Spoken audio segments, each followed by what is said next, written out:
Hello, friends. I so much enjoyed reading poetry with you over the last while. The long Anne Carson beloved epic that I wanted to return to some poetry I read to almost a year ago now that I never finished. So we read the first two of the four quartets of T.S. Eliot, Burnt Norton, and East Coker last spring. And so I thought maybe we'll read the next two finally now, a year later. And what a year it has been. So, picking up right where we left off with the third of four quartets called the Dry Salvages. And it starts with a note, says, the Dry Salvages, presumably les Trois Sauvages, is a small group of rocks with a beacon off the northeast coast of Cape Ann, Massachusetts. Salvages is pronounced to rhyme with assuages. And also another note that says, groaner, a whistling boy. Boy, B-U-O-Y, to be clear. 1. I do not know much about gods, but I think that the river is a strong brown god, sullen, untamed, and intractable, patient to some degree, at first recognized as a frontier, useful, untrustworthy as a conveyor of commerce, then only a problem confronting the builder of bridges. The problem once solved, the brown god is almost forgotten by the dwellers in cities, ever, however, implacable, keeping his seasons and rages, destroyer, reminder of what men choose to forget.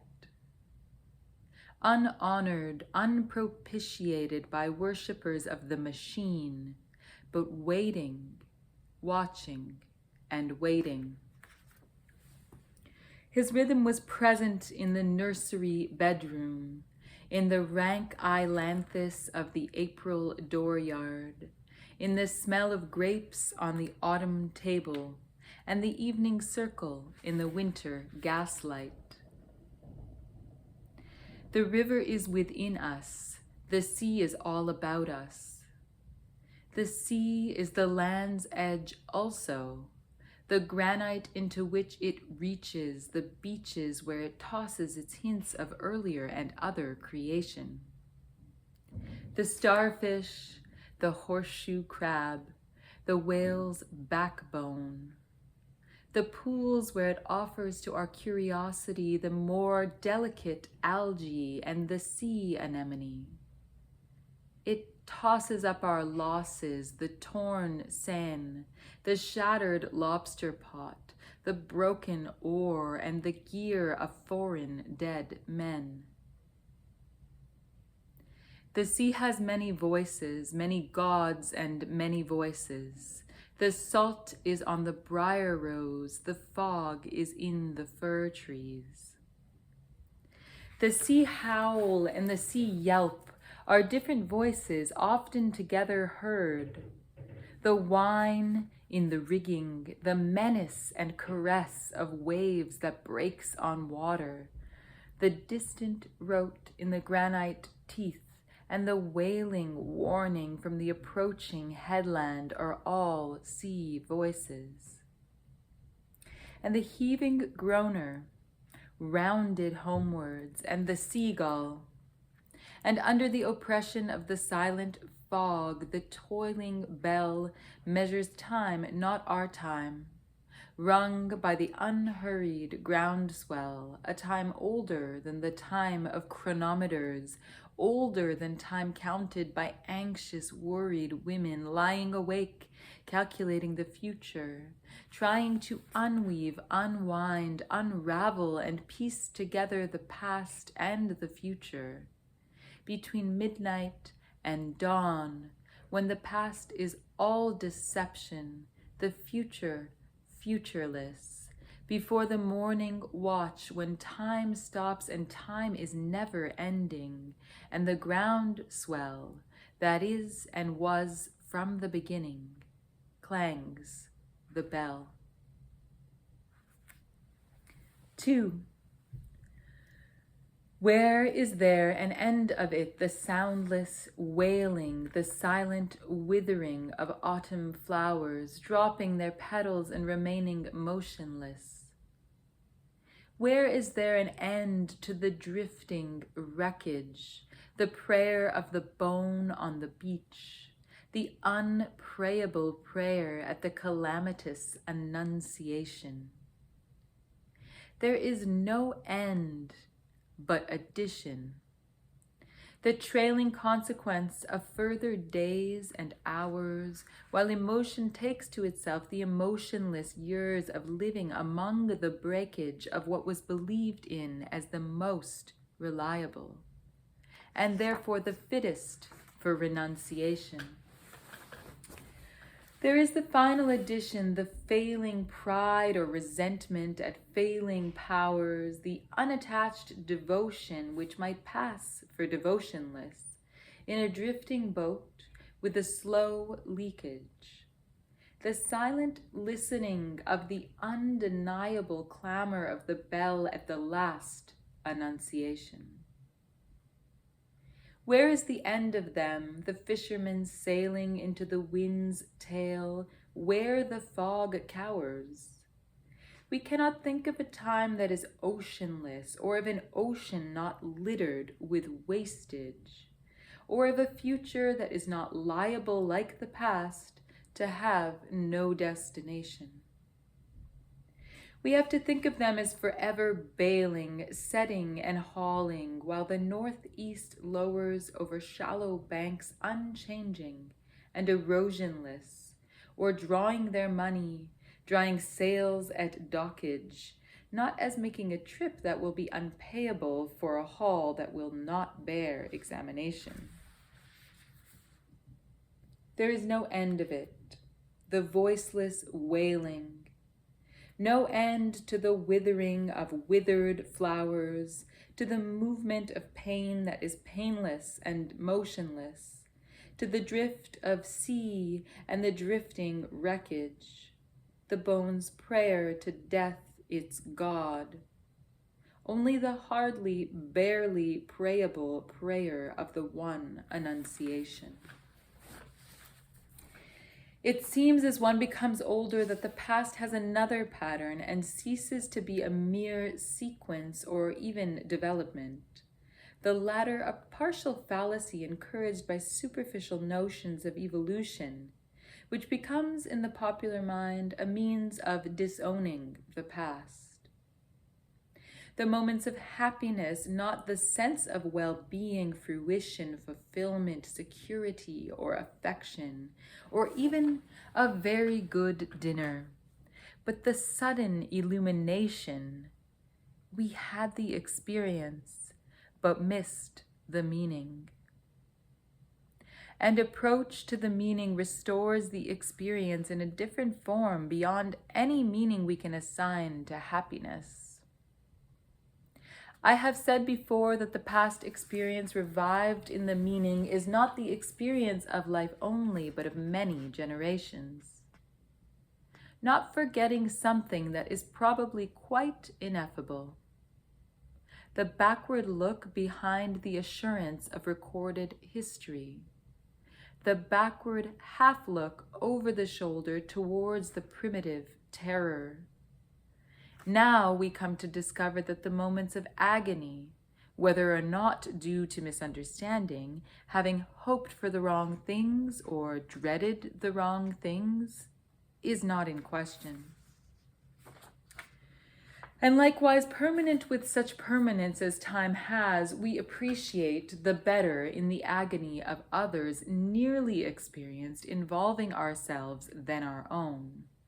For our own past is covered by the currents of action, but the torment of others remains an experience unqualified, unworn by subsequent attrition. People change and smile, but agony abides. Time the destroyer is time the preserver. Like the river with its cargo of dead N-words, cows, and chicken coops, the bitter apple and the bitter bite in the apple, and the ragged rock in the restless waters, waves wash over it, fog conceals it. On a halcyon day, it is merely a monument. In navigable weather, it is always a sea mark to lay a course by.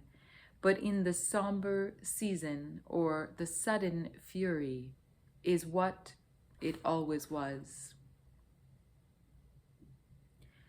3. I sometimes wonder if that is what Krishna meant. Among other things, or one way of putting the same thing, that the future is a faded song, a royal rose or a lavender spray of wistful regret for those who are not yet here to regret, pressed between yellow leaves of a book that has never been opened. And the way up is the way down, the way forward is the way back. You cannot face it steadily, but this thing is sure, that time is no healer, the patient is no longer here. When the train starts and the passengers are settled to fruit, periodicals, and business letters, and those who saw them off have left the platform, their faces relax from grief into relief, to the sleepy rhythm of 100 hours. Fare forward, travelers, not escaping from the past into different lives or into any future. You are not the same people who left that station or who will arrive at any terminus. While the narrowing rails slide together behind you and on the deck of the drumming liner watching the furrow that widens behind you, you shall not think the past is finished or the future is before us. At nightfall in the rigging and the aerial is a voice descanting, though not to the ear, the murmuring shell of time, and not in any language. Fare forward, you who think that you are voyaging. You are not those who saw the harbor receding or those who will disembark. Here between the hither and the farther shore, while time is withdrawn, consider the future and the past with an equal mind. At the moment which is not of action or inaction, you can receive this. On whatever sphere of being the mind of a man can be intent at the time of death. That is the one action, and the time of death is every moment, which shall fructify in the lives of others. And do not think of the fruit of action. Fare forward, O voyagers, O seamen, you who come to port, and you whose bodies will suffer the trial and judgment of the sea or whatever event, this is your real destination. So Krishna, as when he admonished Arjuna on the field of battle, not farewell, but fare forward, voyagers. 4.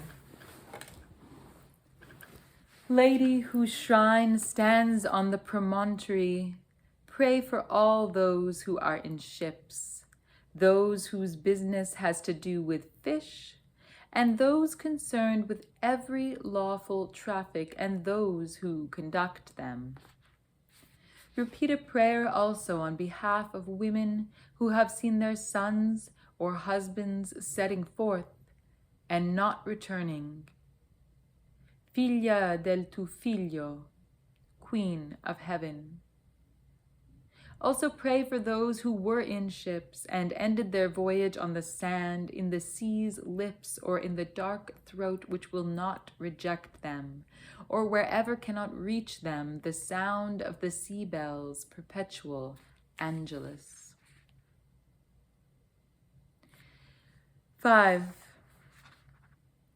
To communicate with Mars, converse with spirits, to report the behavior of the sea monster, describe the horoscope, haruspicate or scry, observe disease in signatures, evoke biography from the wrinkles of the palm and tragedy from fingers. Release omens by sortilege, or tea leaves riddle the inevitable with playing cards, fiddle with pentagrams or barbituric acids, or dissect the recurrent image into pre-conscious terrors. To explore the womb or tomb or dreams, all these are unusual pastimes and drugs and features of the press, and always will be.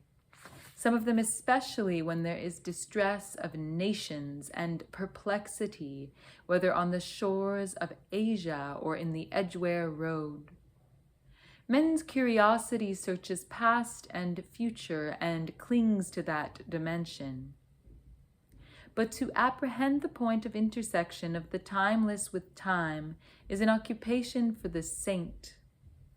No occupation either, but something given and taken in a lifetime's death in love, ardor and selflessness and self-surrender. For most of us, there is only the unattended moment, the moment in and out of time, the distraction fit, lost in a shaft of sunlight, the wild time unseen, or the winter lightning, or the waterfall, or music heard so deeply that it is not heard at all. But you are the music while the music lasts. There are only hints and guesses, hints followed by guesses, and the rest is prayer, observance, discipline, thought, and action. The hint half guessed, the gift half understood, is incarnation. Here the impossible union of spheres of existence is actual. Here the past and future are conquered, reconciled, where action were otherwise movement of that which is only moved and has in it no source of movement. Driven by daemonic, chthonic powers, the right action is freedom from past and future also. For most of us, this is the aim never here to be realized, who are only undefeated because we have gone on trying. We, content at the last, if our temporal reversion nourish, not too far from the yew tree, the life of significant soil.